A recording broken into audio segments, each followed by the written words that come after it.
Na isinasagawa ang operasyon ng kapulisan ng Benguet kontra ilegal na droga. Tinatayang 2,400,000 halaga ng marijuana ang kanilang nadiskubre sa kanyang marijuana eradication sa sitio Sakaang Madayman, Kibungan, Benguet nito lamang ika-17 araw ng Hunyo taong kasalukuyan.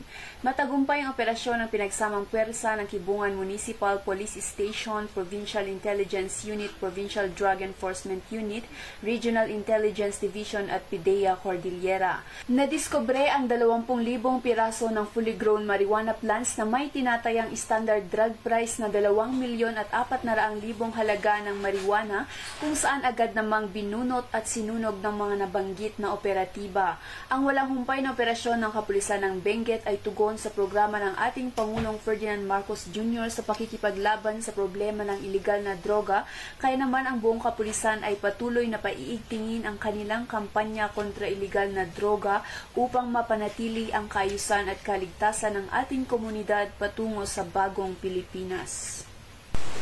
Mula dito sa probinsya ng Benguet, ako ang iyong PNN correspondent, Patrolwoman Febelin Codyam, alagad ng batas, tagataguyod ng Balitang Pulis. Maraming salamat, Patrolwoman Codyam.